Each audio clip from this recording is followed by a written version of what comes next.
Halo, assalamualaikum warahmatullahi wabarakatuh. Selamat datang kembali di channel gua dan selamat bergabung yang baru mampir ke channel gua. Pada kesempatan kali ini, gua masih akan sharing-sharing mengenai salah satu info jalur masuk kampus, yaitu Seleksi Nasional Masuk Perguruan Tinggi Negeri atau biasa disingkat dengan SNMPTN. Oke, kita langsung saja.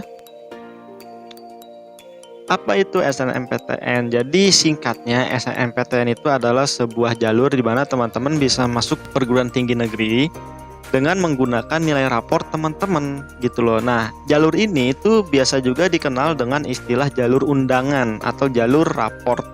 Sehingga nanti teman-teman memasukkan data nilai raport teman-teman, nanti diinput, nanti diseleksi oleh pihak kampus. Kalau teman-teman nanti dinyatakan lolos atau enggak, ya teman-teman bisa lihat pengumumannya nanti. Nah, tidak hanya menggunakan nilai raport saja, tapi seleksi SNMPTN ini juga bisa ditunjang dengan prestasi teman-teman. Kalau teman-teman punya prestasi, nanti selain dengan nilai raport, teman-teman juga bisa mengupload prestasi teman-teman supaya nanti kesempatan teman-teman diterima ataupun lolos itu lebih tinggi. Ya tentu saja kesempatan ini persentasenya bergantung teman-teman milih universitas apa, jurusan apa itu bergantung ke dua hal itu ya. Selain nilai raport dan prestasi. Oke, lanjut.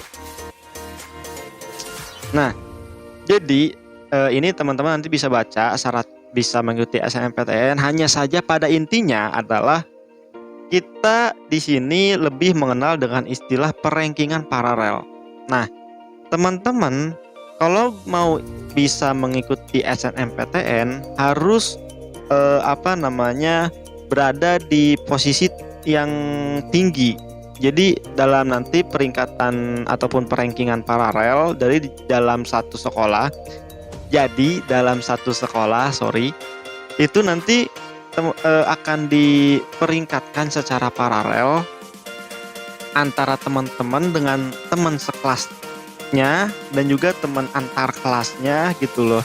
Itu nanti akan dirankingkan. Nah, teman-teman kalau mau ikut SNMPTN, teman-teman harus berada di ranking teratas supaya nanti ya bisa mengikuti SNMPTN, karena di sini jumlah yang bisa mengikuti SNMPTN itu terbatas bergantung dengan akreditasi sekolah teman-teman. Nah, yang akreditasinya A itu memiliki sekolah dengan akreditasi A itu memiliki jumlah siswanya untuk mengikuti SNMPTN lebih banyak.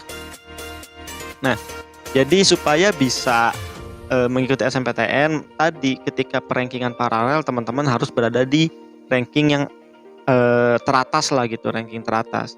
Gimana caranya supaya bisa mendapatkan ranking yang teratas? Ya nilai raport teman-teman harus bagus. Itu intinya ya kan. Nilai raport teman-teman harus bagus gitu loh. Oke, kita lanjut. Nah, tahap pendaftaran SNMPTN. Jadi sama dengan SBMPTN pada penjelasan video sebelumnya gitu loh. Teman-teman harus login ataupun harus mempunyai akun LTMPT dulu. Jadi teman-teman nanti daftar dulu akun LTMPT-nya. Nanti verifikasi melalui email teman-teman. Nah, udah gitu nanti teman-teman tinggal menunggu. Kalau teman-teman udah punya akun nih, teman-teman tunggu dulu nih, teman-teman bisa nggak mengikuti SNMPTN gitu kan. Nanti hasil perankingan paralel pasti akan di-share oleh pihak sekolah, atau teman-teman ya bisa tanya aja ke guru BK kan, Pak, Bu, kapan di-share-nya gitu perankingan paralel ini. Nah, kalau sudah mengetahui teman-teman bisa mengikuti SNMPTN, nah teman-teman bisa langsung daftar SNMPTN pada portal LTMPT yang ada, dan nanti teman-teman bisa mengisi formulir yang diminta. Nah, seperti biasa ketika mengisi formulir disyaratkan kondisi teman-teman itu sedang dalam keadaan yang fresh, sedang dalam keadaan yang segar gitu loh. Jadi enggak untuk meminimalisir adanya keliruan gitu, adanya typo, kesalahan data dan lain-lain gitu ya. Nah, nanti teman-teman bisa memilih PTN atau politeknik yang ada di daftar situ gitu kan. Nanti kalau PTN ya PTN, kalau politeknik itu beda lagi. Lalu pengisian portofolio dan penguploadan berkas prestasi. Nah, kalau yang portofolio di sini biasanya untuk program studi kesenian dan juga olahraga. Selain itu juga nanti bakalan ada kayak wawancara ataupun pengiriman video. Ini bergantung universitas gitu kan. Cuman untuk portofolio biasanya memang program studi kesenian atau olahraga itu harus mencantumkan portofolio, dan untuk video itu bergantung universitas. Kalau teman gua pada kemarin itu dia daftar SNMPTN jurusan olahraga, tentang olahraga gue lupa apa gitu kan, dan dia diwajibkan untuk mengirimkan video. Jadi dia sedang melakukan olahraga, teknik-teknik, misalkan dia kan futsal gitu loh, jadi ada teknik dribbling, teknik kontrol bola gitu kan, dan lain-lainnya. Nah itu harus divideokan gitu loh ya. Nah cuman sekali lagi dia mah bergantung universitasnya aja. Jadi teman-teman nanti bisa lihat syarat-syaratnya teman-teman bisa lihat di website resmi yang di website resmi universitas yang teman-teman mau tuju gitu ya, supaya bisa mengetahui apa aja nih syarat-syarat pastinya gitu loh ya kan. Terus yang terakhir adalah prestasi. Nah sebenarnya nggak wajib sih, kalau emang teman-teman nggak ada ya itu nggak masalah gitu loh. Cuman tadi prestasi itu bisa menunjang keberhasilan teman-teman ataupun persentase ke kelolosan teman-teman gitu di jalur SNMPTN ini. Oke, kita lanjut. Nah, ketentuan pemilihan kampus dan prodi. Jadi ini teman-teman bisa memilih 1 PTN ataupun 2 PTN dengan syarat kalau teman-teman milih 2 itu salah satunya harus berada di provinsi yang sama dengan asal sekolah teman-teman gitu loh. Cuman kalau teman-teman nanti mau pilihnya cuma 1 doang juga itu nggak apa-apa, bebas. Nah, kenapa sih harus memilih di 1 provinsi yang sama? Itu sekali lagi untuk memperbesar peluang lolos teman-teman gitu loh. Contoh di Unpad nih, itu di Unpad untuk jalur SNMPTN ada istilah dengan Unpad Keur Jabar. Itu bahasa Sunda, kalau bahasa Indonesianya ya Unpad untuk Jabar, untuk Jawa Barat gitu kan. Nah ini artinya adalah kalau teman-teman berasal dari Jawa Barat gitu kan, itu kesempatan lolos ke Unpadnya lebih besar, lebih gede. Misalkan teman nilainya 80, lalu ada kenalan dari Jawa Tengah nilainya 80 juga, daftar ke Unpad. Nah, yang bakal keterima di Unpad itu yang chance-nya lebih besar, kesempatannya lebih besar itu pasti teman-teman yang berasal dari Jawa Barat. Nah, jadi kenapa disarankan untuk memilih provinsi yang sama.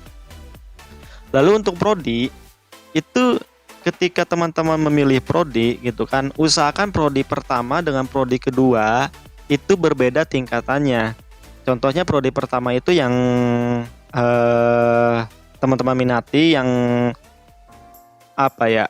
mungkin bisa dibilang jalur keketatannya itu sangat-sangat tinggi. Contohlah kedokteran ataupun FMIPA itu pasti tinggi gitu kan ya. Nah teman-teman milih itu, lalu di pilihan kedua itu harus yang keketatannya lebih rendah gitu kan ya. Logikanya ketika teman-teman nanti di pilihan pertama itu enggak kepilih, ya masa ketika di tingkat pilihan kedua yang keketatannya lebih tinggi ya pasti juga nggak bakal kepilih gitu loh, otomatis gitu. Makanya kenapa disarankan pilihan 1 dengan pilihan kedua tingkat keketatannya itu berbeda.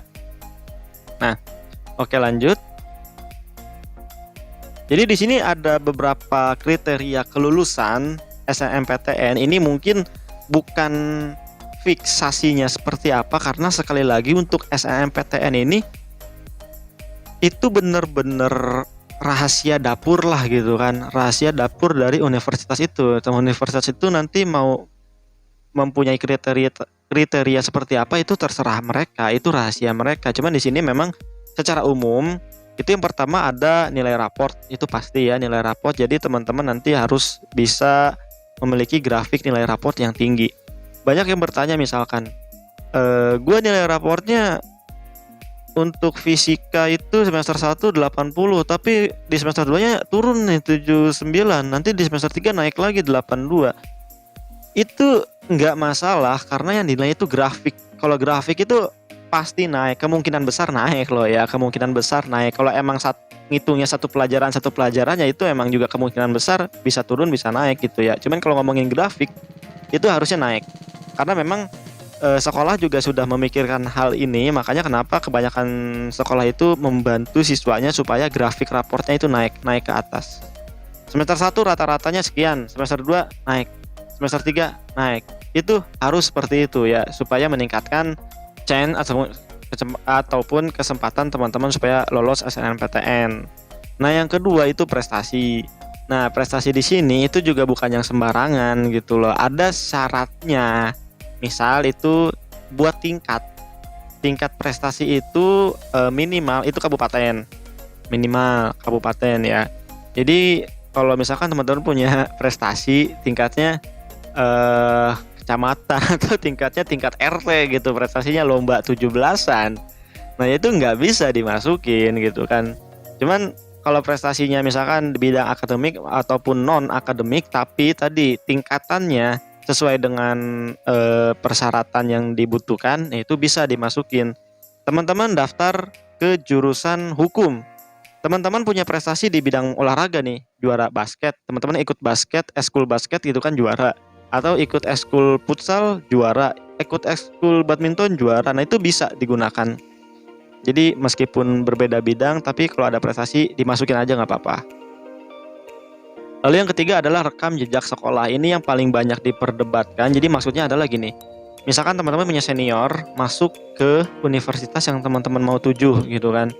Misalkan gini, ke universitas A lah bahasanya ya. Nah, senior teman-teman ini ternyata buruk nih, sifatnya buruk, perilakunya buruk gitu kan, sering dapat masalah.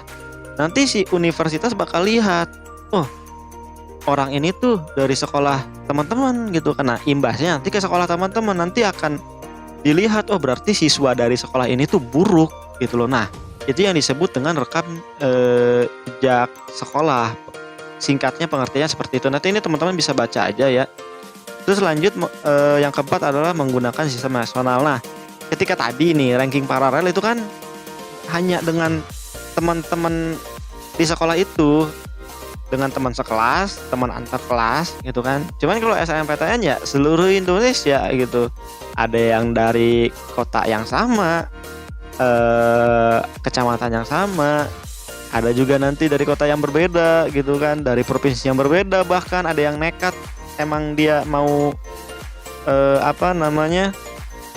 mau berkelana gitu kan, mau pergi jauh, jadi kuliahnya di tempat yang jauh. Nah, bisa seperti itu. Jadi teman-teman harus lebih meningkatkan nilai teman-teman lagi supaya teman-teman bisa bersaing di skala nasional. Lalu pilihan pertama jadi prioritas yang tadi udah dijelasin gitu kan. Maksudnya adalah misalkan teman-teman pilihan satu itu Unpad, pilihan keduanya misalkan UPI. Nah, Unpad itu akan akan dites terlebih dahulu. Jadi kalau pilihan pertama keterima, ya udah, yang pilihan kedua otomatis gak bakal dites lagi gitu, nggak akan diseleksi lagi. Tapi kalau pilihan pertama nggak keterima, nanti akan otomatis mengecek di pilihan kedua. Jadi nanti di pengumuman teman-teman yang akan dinyatakan lolos di pilihan kedua teman-teman. Cuman kalau ternyata kedua-duanya nggak lolos, ya nanti ketika pengumuman juga nggak akan lolos gitu ya. Terus proses seleksi berdasarkan pilihan. Nah, yang tadi udah dijelasin. Jadi kalau teman-teman mau memilih dua gitu kan, tadi kan bisa milih satu atau milih dua. Nah, kalau milih dua diusahakan tingkatannya beda ya. Tingkat keketatannya beda, tingkat popularitas populernya gitu beda gitu. Misalkan yang satu emang jurusan terkenal, yang satu lagi jurusan kurang terkenal. Nah, seperti itu. Untuk pembahasan SNMPTN sudah selesai. Ini nanti teman-teman bisa download aja filenya, di kolom deskripsi akan dicantumkan linknya gitu kan. Sekali lagi gue tidak bosan-bosan memohon maaf yang sebesar-besarnya kalau ada salah-salah penyampaian dari gue pribadi, dari mulut gue, karena belibet apa segala macam, karena gue juga baru mulai terjun kembali di dunia per-YouTuban gitu. Dan gue juga mohon maaf bila ada kata-kata ataupun informasi yang salah dalam PPT tadi. Kalau teman-teman punya kritik, saran bisa langsung disampaikan ke kita Nanti kita dan nanti gua dan rekan kerja di IMK akan berusaha untuk memperbaiki itu semua. Untuk pertemuan kali ini mungkin cukup sampai sekian. Gua harap informasi yang tadi disampaikan bisa bermanfaat buat teman-teman. Video ini bisa juga menambah pengetahuan teman-teman. Akhir kata, wassalamualaikum warahmatullahi wabarakatuh. Sampai jumpa di video selanjutnya. Bye bye.